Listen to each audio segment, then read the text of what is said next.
Hello, you beautiful buggers. How are you? How is life? How's things treating you? I mean, we're coming off the back of a 5-1 win against Millwall, a promotion chasing team in the Championship, um, who some people are saying rank changers, but then so did we, but then competitive.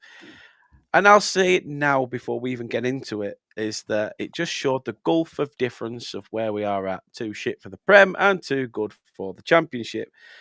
We are very much the modern day West Brom. We are boing, boing. It wouldn't surprise Burnley, me if Burnley. that shit is going to be on Joey's next little thing on the wall. Boing, boing, Burnley on his wall. But no, it should be good. It's good. We've got a couple of the big boys this month, haven't we? We've just took a point off Manchester United, where ideally I think we could have got all three out of that if we'd have took the game to them a bit more. But I'm not going to be greedy. It's another point on the board. Liverpool are what entertain us this coming weekend, and we haven't got a good record since. I think it's 6 defeats since that 1-0 win we had at their place, and I'm hoping that we can turn the tide again. I mean, what a perfect time for Ashley Barnes to start banging goals in the back of the net with Liverpool just around the corner. Something's telling me that there was something there. But yeah, who knows? Who knows? Dan and Joey are here with me to discuss it as usual. If you're listening on the podcast, thank you very much. Stick with us. Tell people about it. Let people know what you think, or put your comments in. Let us know what you think of it, what things you think would add to it. And we're always willing to listen to you guys, the fans. That's most important. But yeah, Dan, how have you been? How's your week been? All right, thank you, Dan. Yeah, not bad. Yeah, it's been okay.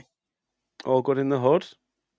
Well, it's nothing exciting to write home about, but there you go. Oh, that's the South for you. That's the South for you. It's wet Joey. and cold, Dan. You say that up here, but it's not. Yeah. It's actually been not too bad. Joey, how's things for you? You good? Yeah, I'm good, mate. Can't complain. Bit cold tonight. Freezing, to be honest with you. Just not long in from training. And apologies for those that can see the dog. I don't know what's up with him tonight. Normally he lays nice and quiet, but thinks he wants to be Bertie wants in. Bertie wants in tonight, mate. Are you playing Bertie? No, he's not telling.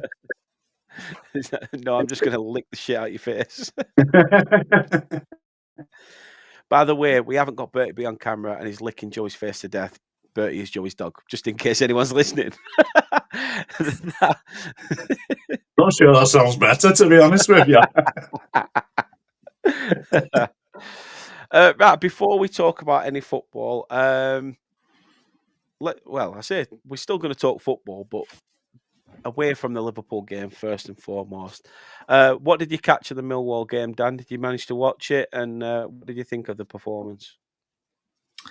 Yeah, I did. I think, like you say, it was apparent early on that we are far, far, far better than the general sort of championship sides that are around. I appreciate they made changes, but we made changes, a lot of changes, and we just walked them off the park. I mean, it couldn't have been an easier win, really. It was enjoyable to see some goals. It was enjoyable to see the shape go back to what we'd all probably like to see a bit more. It was enjoyable to see Esteve as captain. But realistically, it just made me think, well, at least, dare I suggest we've got a better chance of coming straight back up when you looked at the gulf in standard, Yeah, definitely. Joey, did you see any of it? I managed to get just about half hour, to be honest with you, for working, and then managed to get it. So, yeah, what I saw, it were as expected, to be fair, what you would expect playing against Milwall. No disrespect to them, but I can't see them coming up this season, to be honest with you. I do see them just finishing mid-table as per. So, yeah, kind of what you would expect. Bit of a training game in parts, but I suppose that's good. You can only play what's in front of you, and they won convincingly, to be fair, so still Parker out, as you can see. And if you're listening, It has not But changed anything. no, 100%. I agree. I mean, someone who stood out for me that in a negative sense, even though he got a goal, was Loom Chowner. I thought he was a little bit rigid, scared every time he got the ball. He sort of like when he had the ball at his feet, he feared it a little bit. Couple of wayward passes and things like that really got to the fans, especially in the Bob Lord. And it just, I don't know. I like him, and I'll give him his due because he's still a young talent. And I think maybe it was that finding that difference of playing against a championship team where they'll be playing championship style football. You can always tell sometimes a Premier League team comes down to the championship, and you can see the change, the difference in physicality, can't you? Yeah. Yeah, there is a big difference in, like you say, the physicality. They're much more at you in the Championship. You don't get given the time that you get given in the Premier League on the ball to distribute it around the park where you want. They are very much in your face. Just with what you were saying about Chalmers, I do agree. I'm trying to work out, is he a player that's just not good enough, or is he a player that is being asked to do something he's not comfortable with? So I think there is a player there. But like you say, he's very low on confidence when he's on the ball. He don't really know what to do with it. I'm not sure if maybe he's just being asked to do something that he's not comfortable with doing. Potentially. I mean, Dan, we all love to see it. The man, the myth, the legend, Ashley Barnes, getting himself on the score sheet. I've got to say something now that before the game, I went on with my mate and I took Esme on as well. And we sat there, my mate went, Barnes ain't going to bag today. And then he opens the scoring. He ends up bagging a second later on. And I just kept looking at him going like, he's on for an hat-trick, mate. Like, what were you on about? I mean, it's always nice to see, especially when we as fans are just accepting the fact we've got a 35, 36-year-old Ashley Barnes on the bench. And yet he's still able to be in the right place at the right time and score those goals we expect from Bash. Yeah, absolutely. First of all, I disagree with both of you on Chandler, but we can address that another day. We'll sort of show Barnes, I just thought I'd drop that one in there. I think what was noticeable with Barnes is the massive difference in, and I'm going to say quality, between him and Foster, Brozier and Fleming, in my opinion. I know it was a different game. I know it was championship standard, probably mid-championship standard with the changes they made. But he gets into the right places at the right time. He never stops running, and he gets himself really just in the middle of everything. He is everywhere. Now, it doesn't matter what his age is, he still does the same thing. And the first goal was an example of that. That ball comes in the Premier League with one of our other three strikers in. That ain't a goal, because one of our other three strikers are never in that position to tap it in like he did. That's what Barnsley does. And you could argue, he's never going to manage, much longer than 20 minutes, maybe half an hour in the Prem, if that. And yet, yes, he's going to be a lot slower, etc. But he's old-fashioned. He's what we've been missing. He gets in the right place at the right time. He doesn't faff around. He wins the cheap free kicks high up the pitch as well. Yeah. I thought he played quite like a decent Harry Kane style role in that Millwall game as well. He kept dropping deep. He did. When we've played strikers that dropped deep recently, they freaking stayed deep. Where Barnes dropped deep and was in there again, and he's asking for it. He's showing for it at his feet and things like that. That's what you want. And I'm hoping that if there was any of the first, I say first team, Barnes is still in and around it, but if there was any of those that are being chosen every week by Scott watching, that's what they need to be doing. They need to be getting into those positions, thinking that maybe this ball doesn't get past the near post. So what I'll do is I'll go to the near post and give an extra option. It's like either hitting it behind me and someone taps it in, or I could nick this off the defender and potentially get something out of it. You know, like Barnes' second goal, he took his time before he hit it. He took a deflection, but it still went in. You know, we could go on and on about superlatives about what Ashley Barnes has done. Like I say, perfect timing that Liverpool away is back on the cards. Can you see him actually featuring Joey at any point in this game? Do you think he's given Scott Parker a reason to say he's not done yet? I think he's definitely given that reason. I wouldn't expect to see him start, to be honest with you. I would expect to see him on the bench, and I would like to see him come on as well. He's definitely said to Parker, look, I can still do it.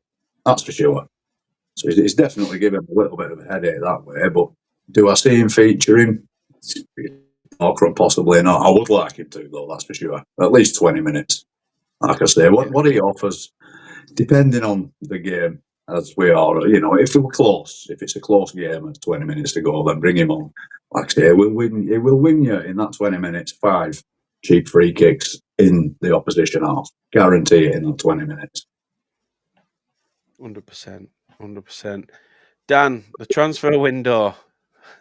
I don't know whether you realise, mate, it's open, apparently. It's been open since the 1st of January. Would you believe? Our personal. I tried to let him know in December when he were getting his Christmas shopping. I told him there weren't that many strikers left in the bargain section at Tesco, but here we are. I mean, we've had one out so far. Koleosho recalled back from his loan at Espanyol, where he didn't really do anything. I don't think he actually started a game for Espanyol. Goes to Paris FC, comes off the bench, and ends up knocking PSG out the cup. Yeah, that's not what I read. I'm not saying it was just him against PSG, but I mean, Paris FC might have knocked PSG out, but from what I read, he came on, made about 2 passes, didn't pass anybody or attempt to take anybody on, and that was the end of his match. But yeah, look, we haven't even made space in the squad officially, have we? We've took 2 players in the 25-man squad, and we've shipped them. One directly back out and one permanently back out. I mean, I don't think we're going to do anything until the very, very last day or two. And I think then, hopefully, it might be a couple of experienced loans, like we've said. But nobody's coming to Burnley at this stage in January, are they?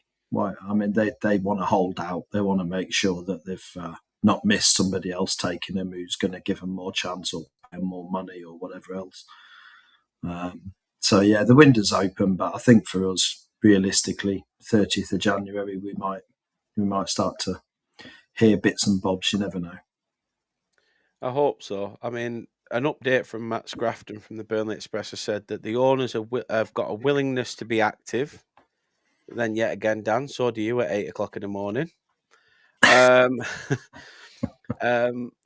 there's speculation about Yalmar Ekdal, and there needs to be some clarification on Manuel Benson's situation at Swansea, because they are apparently wanting to send him back, which gives us another option. With getting rid of Koleosho. I just don't think whether is Benson going to be that answer. I do not know. I probably would say no, with you guys both shaking your head, probably in agreement that that's not the case. We do need to do something. I mean, in the January window, who did we bring in the last Prem window? Was it Assignon and Fofana on loan? Yeah, I believe so. And didn't we bring Steve in January? Oh, you could be right there. I'm not entirely sure. You could be right. I'm pretty sure we brought Estevin in January, and he because when he came in, I think we all agreed he was coming for the championship, and he came in and it was just like, because we had to put him in. But as far as I remember, I'm pretty sure we did. No, I think you're right there. I think you're right. But it's a tough one, isn't it? I was reading the other day. I mean, the ownership have said that they are willing to do everything they possibly can to make us a Premier League team, and that it's costing them money every time we yo-yo, and it's not the way to do it, blah, blah. Mm-hmm. In that case, they have to put some money in and they have to buy some players in January. Otherwise, they're basically lying and saying, no, we're just waiting for the Championship and we're cutting our losses until then. And it doesn't make sense, does it, at the moment? So, No. yeah. No, definitely not. Geordie's in the chat. Obviously, a few people in the chat as well watching. Evening to yourself. And he says, Pete the Scousers. GTA Clips is saying Joey. Just that's it. That's all it says. Saying Joey. Not sure what that is. Good or bad, to be fair. We'll take that I think it's positively. muted the rest. Is there something? I think it's muted it. J-Rod's in the chat, says hopefully Koleosho can flourish in France. That way we can get the player we need for the upcoming season, or to have him shipped off somewhere else. Yeah, I think now is a vital time for Koleosho. He needs to put a performance in to say that he's going to come back and actually put in a performance. With what's looking like we are going to be back in the Championship. Fingers crossed that doesn't happen, but it's highly likely. And Shannon says that was Leighton. Oh, okay. If that answers that question. Completely right. So yeah, Shannon's my daughter and Leighton's a boyfriend. Happy days. Happy days. That's sorted. That were hard work, wasn't it? It were. The confusion. The old people, Shannon. Come on, your dad's getting old now. Matt Scrafton has also said that Mark Tresor's facing a number of weeks on the sidelines with an ankle injury, which is a bit of a blow after he was just starting to get back involved in the team.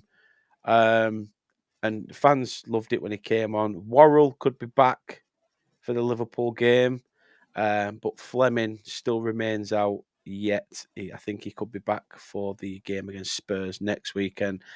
Where do you think that puts us in terms of the squad at the minute, Dan? Where do you think we can, in terms of, we're going to have to juggle, aren't we? There were a few headache selections. I think we were talking about transfers then. Burnell showed that he's got some level of quality, took his goal well. Potentially that means that it puts him in the window for a potential loan move to free up some more space in the squad. But yeah, do you find the fact that this, Worrell coming back, do you think he warrants starting? Or is it just going to be a case of he gets his name back on the bench? No, I think if Parker's going to do what we expect him to do, which is completely ignore what we did against Milwall and just carry on the Premier League like he has been doing, then, I'd be happy with how we started against Man U from what I remember. I think definitely helped having Estev more in a middle role. It helped him, I think, rather than the way he was playing before. He looked better against Man United than he has for a while. I also think it was great having Bashir alongside him. That made a huge difference, talking between the defence. So no, I don't think you're going to see Worrell come in. I don't think we're going to miss Fleming, unfortunately. At the same time, I do. I think he'll just start, and I think he'll just do the same again. And I genuinely get the feeling he thinks that a point's going to keep us up. Oh, another point. Oh, another point, and it's not. And let's not forget we're saying that we could have beat Man United, and I said myself, even I was half full on that night. It was a good point, really, against a tough side that under a caretaker manager trying to prove a lot, But realistically, they had more chances against us than any of the Premier League teams had all season. I mean, from that point of view, if that had been anybody else, we'd have probably lost 6-0. So, yeah, just playing Liverpool, we will lose 6-0 playing like that. I tell you now. Yeah. All the Liverpool fans I've spoken to, and there's a few on site that I've been speaking to, and they've even said, like, if you attack us or try to catch us on the counter, there's a good chance you'll win. And there's our problem, right? We're 1-0 up against United, 35 minutes in, and we break 3v2. It fell to Edwards in the middle, and he played it out wide to Kyle Walker. 3v2 us, and within 3 passes, we were back to our defence with the ball. We were in their half. We are not going to attack. We were 1-0 up. Why did we not go for the second? We're just not going to attack them.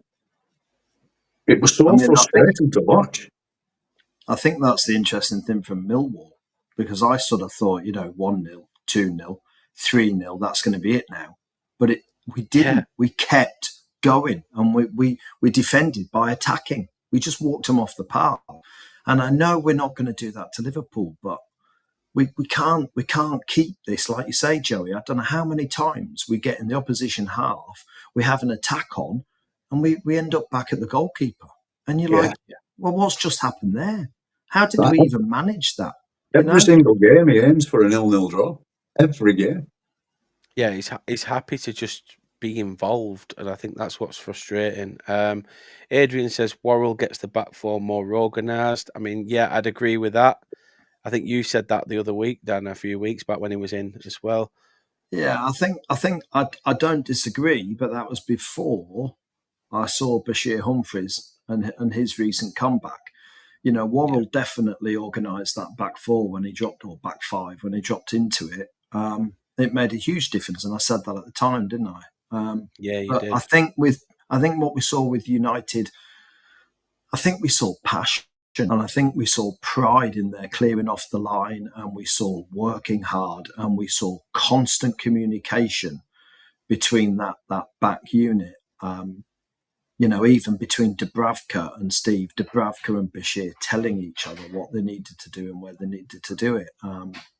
For me, Worrell is a good one to bring on if we need to shore up with 10 minutes to go or something, No, I've got to say, Dan, there, when you were like, I saw pride, I saw passion, I thought you were going to belt into Cool Runnings. I see pride, I see power, I see a badass mother that don't give a crap about nobody.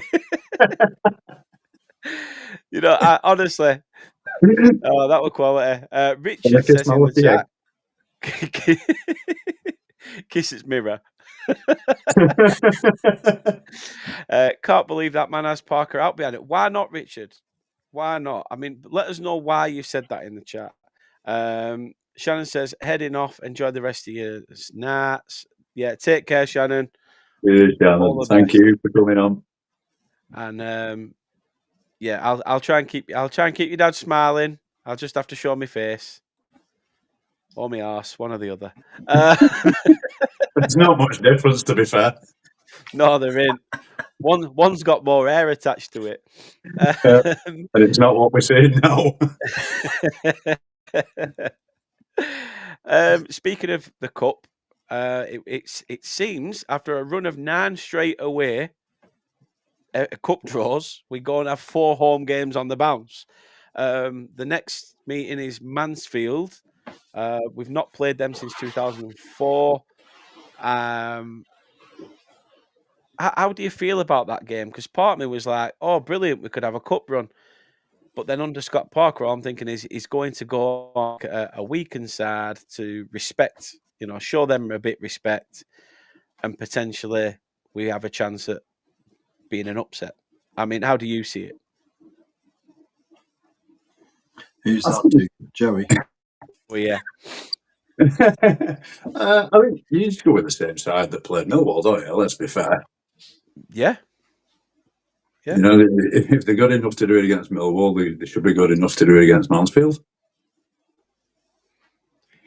The one thing I've got to say is I went to Edge End High School as a kid, so when it came up Mansfield away, one of the lads put in the group, Mansfield away, where have we seen that before? And I was like, bottom at field on a Friday, all scrapping. Because Edge End and Mansfield, Dan, were like, the schools were so close, we just used to scrap at the bottom of the hill. So it was like, in Burnley. Yeah, it were. It's like basically shoot old guard back together and turn up. It's just, to be fair, it was quite funny. I quite liked it when Ryan mentioned that in the chat.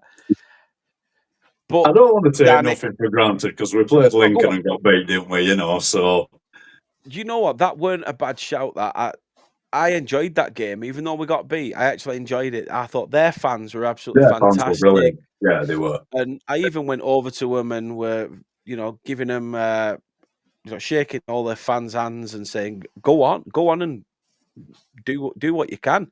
And they did really, really well that year. So I can't fault them. If anything, it were a day where it was a Joey Barton show, wasn't it? He's trying to be a bit of a tit, but it is what it is. Times have changed.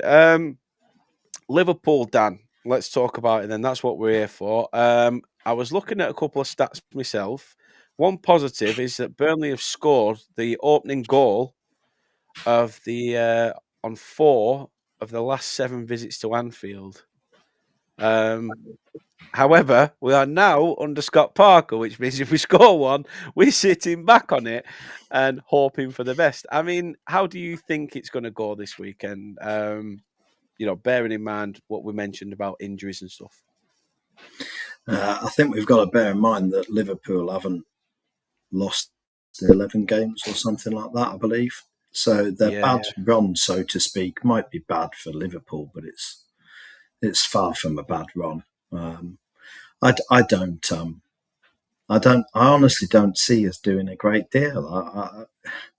I don't know what's he going to do.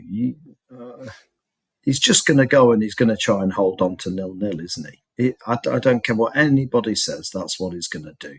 And people will say, yeah, but if he doesn't, hammered. Yeah, but at least we had a go, because he's just going to sit there and then we'll lose in the 94th minute. That's if we get to the 94th, because generally somebody scores in the first half. True. I just don't see. I've got to be honest, Dan, I didn't even look at stats because, it's Liverpool and it's Liverpool away. So we scored the first goal in the last 4 out of 7. How many of those did we go on and win? Probably 1 when Barnesy, in fact, no. Yeah, when Barnesy did them during COVID in the last couple of minutes, It's true. To answer your question, Mr. Rodriguez, he says, so since there's a trend on social media about what people were doing in 2016, I have to ask what were you doing 10 years ago? Well, I was a father to a 4-year-old little boy, and I'd at that point not had a season ticket for 4 years because my priorities had changed to elsewhere at the time, being a young dad, and probably was just enjoying life. In fact, I was trying to piece life back together because I'd gone through a bit of shit with my son's mum at the time. But that's for another conversation. But I was on the mend in 2016. 2016, that's not even a year. 2016. So mentally, it wasn't a bad year. I got out of a mental health state, and things started to get better. Anthony's in as well and says, "Big up Dan, Harry Hill, and Mick McCarthy." You can't help him. And Adrian says, if Parker gets his way, it'll be a flat back 10. Well, as long as it's not a flat back 5, I'd take a flat back 10. It's worth a shout. I am definitely not a Blackburn fan as a kid, as an adult, or nor as a teen, tween, adolescent, toddler, or cell. I have never been one or ever planned to be one at all. So there's nothing. You can stick to your black and white, but there was no blue and white over here. I will tell you that for sure, Jordy. Joey, can you see us getting anything at Anfield? Just a couple of stats that I picked out from Liverpool stat. I know Dan's probably got more stats than I've got. They've already beat us once this year. We gave a really good account of ourselves at the Turf. Do you think we could actually potentially use that, look back to that game and think, as a bit of a fire in the belly that you were so close last time, go out and finish the job? You have to, don't you? The way that we've been playing, straight away you think, no, we're not going to get anything at all. If we can keep it down to a respectable scoreline, then that'd probably do. But like you said, we did give them a game at Turf, and it was one simple error again that cost us a point. So, yeah, definitely use that and try and use it as a focus. I think as an advantage, there's, quieten the crowd down. Get the crowd on the backs. They're quite easily swayed at Liverpool. They give it that, Anfield's this glorious place for atmosphere. It's not. Once that kickoff's done and they've sung You'll Never Walk Alone, all right, you'll have 20th minute as well. But barring that, they're pretty poor at Anfield, and they will turn. Maybe Parker is going to play a flat back turn and do that. Adrian says no more Salah, so hopefully that's a plus. As well. I'm fed up of him scoring. I'd rather him have Alexander Isak because he can't fire back at net for shit. Famous last words. I mean, yeah, it is famous last words, Joey. You're right. This is Burnley rolling out the claret carpet. They have got some injuries, haven't they? They have got some weakness there compared to their best 11. But unless Parker's gonna surprise us all, and Milwall was a test, and he's gonna go for it like we did against Millwall. Never know. To see Geordie says there in the chat as well, Liverpool have a game in the Champions League midweek. Do they want to risk further injury? Potential more injuries. Yeah. Which to me, this is the other thing, you see. So if I was the manager of Burnley Football Club, I know it sounds really bad, but I'm old, remember. I'd be saying to the lads, go out there and kick 7 bells of shit out for the first 15, 20 minutes. I don't care. Just have a go. All have one go at each player. You're not going to get a yellow for your first one unless you karate. There was always a rule when I played that your first challenge, you made it count. Whether you get the ball or the man, you make that first challenge count. Let them know that you're not weak. Yeah. That's right. Just put them off and just get the players themselves thinking, hang on, well, I don't need this. I'm playing in the Champions League in midweek. Yeah. And just sow a seed in. But we won't because, we don't under Parker. But it's a tough one, isn't it? It is. Apparently, since that 1-0 loss at Anfield 5 years ago, well, the 5-0 win to us at Anfield 5 years ago, Liverpool have won all 6 of the top flight clubs between the club by an aggregate score of 12-1. They've lost just one of their 9 Premier League home games against Burnley, 1-6, drawn 2. Do away goals count as double? Trying to get a positive. I wish, mate. I wish. I really wish they had.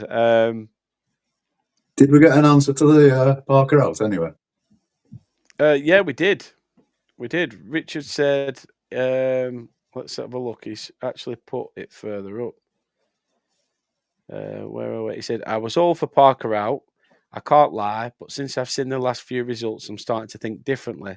I have a disease that will ultimately one day kill me, and I take every day positive. And that's fair enough. And I think as a man, I think, if we, in a way, look at Leeds. Look at Leeds. Their, fans and their ego were like, oh, Farker's not good enough. He's shit. Now all of a sudden he's the Messiah and he's no longer the naughty boy. You know what I mean? So everything's going good there. He also went in Richard.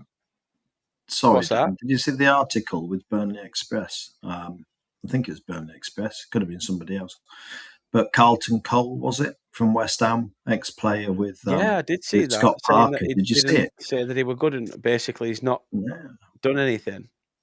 Well, I mean, from what I picked up, I thought, you cheeky tosser, because he was basically saying that Burnley were never good enough for Parker. He seems to have this attitude that one day Parker will manage a Premier League team, but he needs a Premier League team that's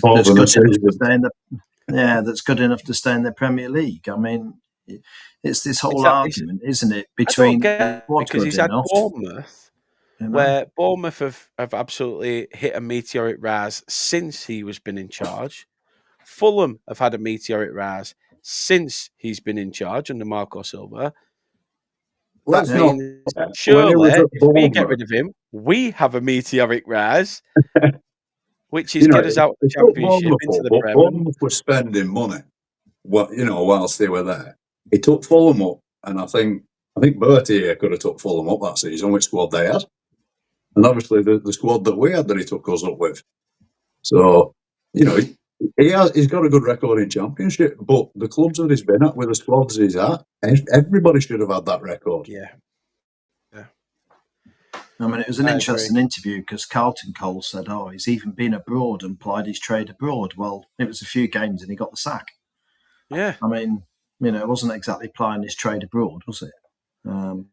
So you'd have got a better analysis of fucking Cheryl Cole. So, I suppose if you counted that, so did Tony Adams, you know. Oh, yeah. Phil Neville. Best thing Tony Adams did was it became a meme by doing some dance tactics or whatever it were. It's just ridiculous. I mean, J-Rod says in the chat there, midweek game is against Marseille, which is going to be interesting and not a game to be taken lightly. Your other half's in now. Zoe's in. Hi, babe. Hi, Joey. I can get back.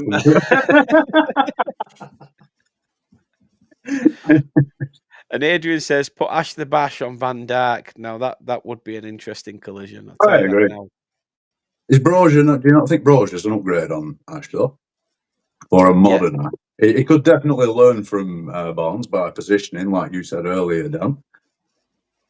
I do think Van Dijk has lost his touch a little bit. So if Brozier does keep up that where he likes to drop the shoulder and turn, that he'll probably get one up on Van Dijk there. And Richard says, I'd prefer an analysis from Cheryl Cole. But when you say analysis, are we talking like a certain doctoral exam? Was it anal? What? I just knew you boys were going to turn anal cyst. The fact that you was thinking it, Dan. The fact that you was thinking it. No, go on. Let's give a prediction then, because I'm going to wrap it up. What are you thinking, Dan? How do you think we got? I've messaged him, mate. We're going on Saturday, dry January, and I'm not. I've told him I do not plan to watch us get heavily beat sober. So we had the discussion of that's us sorting tea out. I said I don't plan on watching a heavy defeat sober. He says neither do I. We are wink emoji, and I said right. Well, I'll find your levels of optimism at the bottom of a few glasses of Guinness. He said I'm just saying it might be a narrow defeat. I said class as a narrow defeat. Anything less than a 3-goal deficit. I mean, what are you saying? This could be one of those where we could get another scalp here after what we did against United and being so close. How do you see it going? I don't see us getting anything, but I don't see us getting beaten off the park necessarily. I'm thinking 2-1 Liverpool. And we might shock. We might, go one up even. Tails are up at the start of the game. We remember Man United. The club's on a bit of a high after beating Milwall. But I don't see us getting anything out of it. At the same time, we haven't had a high scalp yet, and even relegated teams usually have a shock win, don't they? But I'm going to pin my wherever, and I'm going to say I think that'll be Spurs. So Scott Parker's record at Anfield isn't the best, is it? I think he got sacked from the Fulham job after losing 9-0 or something like that. Either Fulham or Bournemouth, he got sacked from. Bournemouth, yeah. I mean, it's not going to happen at Anfield. But there you go. Do we not usually beat the reigning champions? And we do usually. We have got that. I don't know whether that record has continued. I'm sure it curtailed one year. You never know. I mean, I can't see it. Like, to be honest with you, you're angling 3-1 to Liverpool. To be fair, Richard, who says he doesn't agree with you, Parker out, agrees with you on the scoreline. He's gone 3-1 Burnley. not 3-1 Liverpool. So he doesn't agree with definitely get that. J-Rod says, unfortunately, 2-0 Liverpool. Adrian said 3-0 to the Scousers, I'm afraid. Yeah, I think I had 3-1, similar to you, Joey. I was, I mean, I would happily smash your hand, shake your hand, whatever. I'd snap your hand off for a point against a team like Liverpool. And I am staying positive, Richard, as you're saying in the chat. I am staying positive. Like I just said, a point on the road would be massive. But Same as every week. All we want is maximum effort. That's all we ask for, and that's all we want. The minimum requirement is maximum effort. Yeah, said that at training. I'd love to say that's Burnley's motto, but Burnley's motto at the minute is the what's that one? The sounds of idiocracy is doing something over and over and over again, or something like that. Not full phrase, but it is something like that. Zane's in the chat. How you doing? He says, "Hi lads, I'm a Liverpool fan, and Burnley will give us a game for sure because we are playing at a very, very slow pace." Well, we've got a very slow pace, except he's in a boardroom, and and at the moment he's being very, very slow in the transfer market. Also, to be fair, you are backing up what I said earlier. A couple of lads I've spoken to have said that if Burnley actually try to get at Liverpool, that there's a good chance that Liverpool could crumble under that pressure, as you could see from the Barnsley game a little bit. Richard has said, I'll go as striker if they want me. I can't run to save my life. It's all right, because you don't have to do much running, because we don't get that far forward. If you stay in the final third, mate, we'll shit ourselves and play it back. So you'll be all right. You'll be all right. And the last name Messer just adds to it. It just adds to it. No, guys, really appreciate you coming on and giving your predictions. People in the chat, or if you're listening on the podcast, let us know your predictions in the comments and things like that. And yeah, just keep it coming. Since especially someone like Jaden Ante, who is a direct nightmare. If he's allowed to play direct, yes, I agree. Yeah, I think we have to pick up on that from Millwall, don't we? Because it was clearly obvious that we allowed Jaden Anthony and I'm desperately thinking now, but at my age, I forget everything from the day before. Jaden somebody else. No. What, winger? Glenn Little? Not necessarily. Was it Edwards? We gave them a free. We gave them a free role. We just let them. Yeah. We let them play their game, and we've been saying that for weeks and weeks. Now, like I say, if you take anything from Milwall, it has to be to allow Jaden Anthony to play his game. If he's going to play him, allow him to play his game. That's all we ask, isn't it? So I think he's got a really good point there, as Zane. He would be an absolute pain, but will he be told not to go out wide, not to stay inside, or whatever else he's told? It's true. It's true. Adrian says, pace will be drinking non-alcoholic pina colada. Gerard has said, great stream as usual. Great job, Dan. Awesome, guys. Keep being awesome. Jody said, the sounds of insanity is doing the same thing and expecting things to change. That's 100%. That's what you're saying. But no, thank you very much for listening. Thank you very much for watching. Unfortunately, there won't be a watch along because I'll be watching along directly from the stands.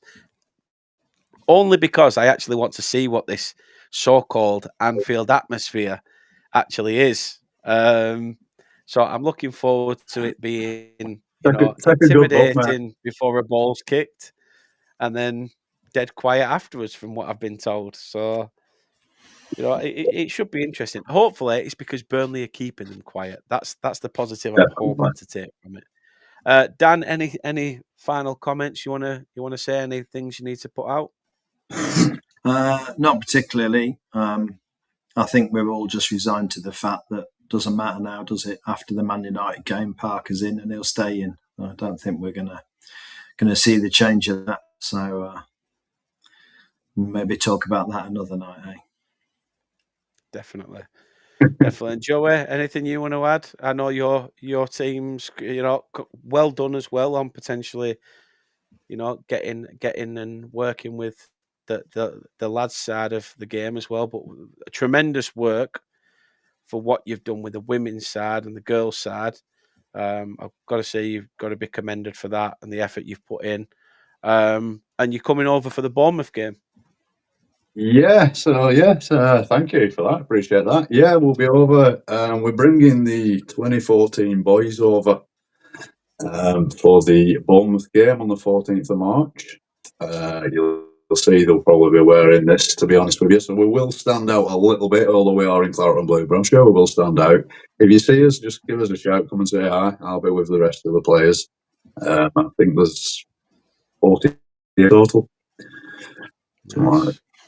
25 players, 8 coaches, and then some parents coming as well. Nice one.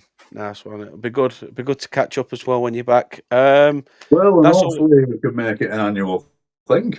Yeah, that would be good. That would be good, especially if the club could build some sort of an affiliation. That'd be decent.